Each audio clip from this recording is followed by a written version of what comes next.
Good evening, everyone. I'm Muriel Bowser. I'm the Mayor of Washington, D.C. I'm joined today by members of D.C. government and D.C. Water to provide an update on the closure of the 3rd Street Tunnel.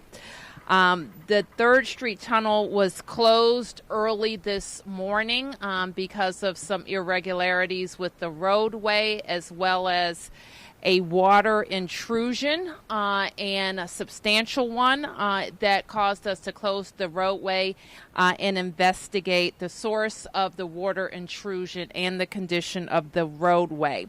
That evaluation continues and the tunnel remains closed. D.C. Water has been working throughout the day with the D.C. Department of Transportation, as well as D.C. Homeland Security and Emergency Management, to assess the situation and to determine the cause of the problem. We continue to advise commuters to avoid this area entirely until we are able to open the roads.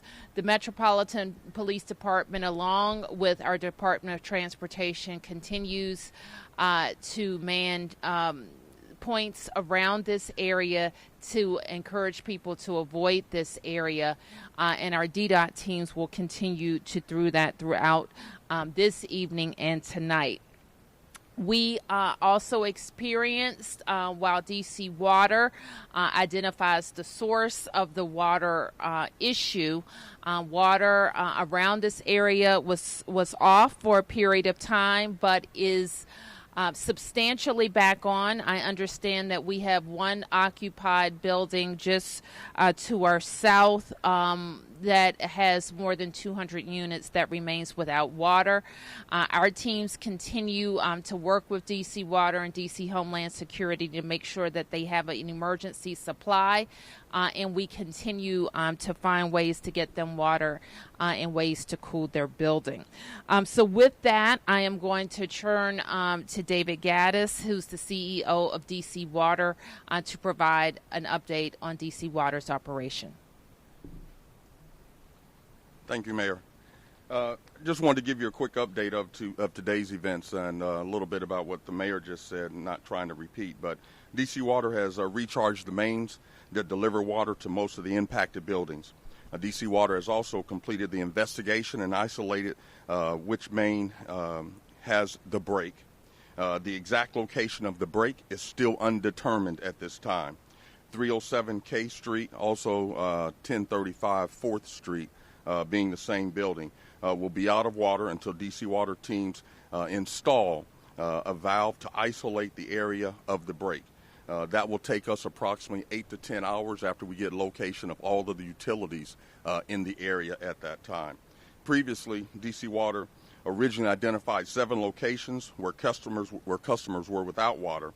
These included 2 churches, apartments, and businesses alike.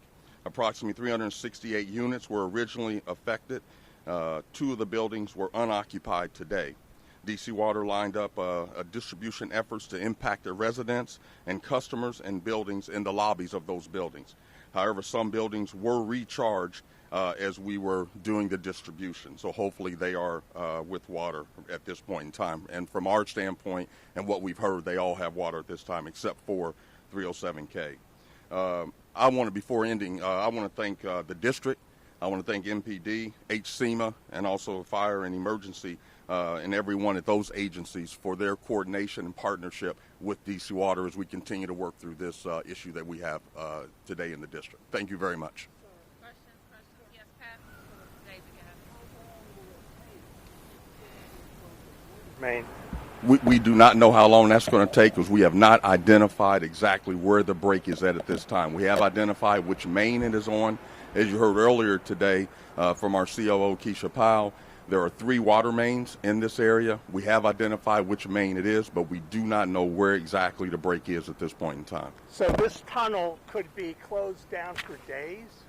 I don't know at this point in time, to be honest with you. I don't know until we actually identify where that main is. So we're reviewing as-built. We're reviewing also the tunnel as-built to exactly see where that water main may be. And sir, do you know what may have caused the break? No, we don't know exactly. We think it's a cast iron main at this point in time, so it could be. It just could be a break of some kind. Thank you. You're welcome. That the 3rd Street tunnel will stay shut down. I don't have any guarantees at this point in time how long it may be shut down. Evening rush hour tonight. Well, we do know it's going to be shut down through tonight because we have not identified where the break is at. Our main thing that we wanted to do at this point in time was to get all of the customers back in water and make sure that they had water. We are now focusing on where the break is at this point in time. We're even working on trying to get these buildings water before we actually have that valve cut in through some other innovative ways of getting water to that building. It sounded like, based on what you said, it could be another 8 to 10 hours before 307K gets. That is back. correct. So it's too early to say whether morning drive will be impacted. That is correct.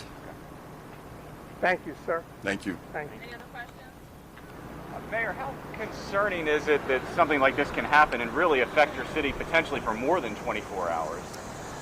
Well, we're talking about our infrastructure, and it won't be any surprise to you that we think as a country that we need to be very focused on water infrastructure. This is an example of when that infrastructure fails, the ripple effects that it can have. Closing down certainly for, we've had a morning commute and an evening commute affected. I can assure you that we're going to support DC Water in every way that we can so we can minimize that disruption. Even if it means partial reopenings, we'll examine that. If it means that we're going to help them with the roadway repairs, it will mean that. But bottom line, it has to be safe. We have to take care of life and health issues first, and that would mean getting water to our residents who are right now on a very hot day don't have water and may also not have air conditioning. So all of those things are tops on all of our lists. Yes. Tunnel, any impact there? I think we have had an initial review from the Department of Transportation, and it doesn't seem to be any structural issues with the tunnel itself. We're still examining the roadway, but those are preliminary reviews. We'll obviously want to have detailed reviews so that we can ensure the safety of the structure. Thanks again. Thank you. Thank you.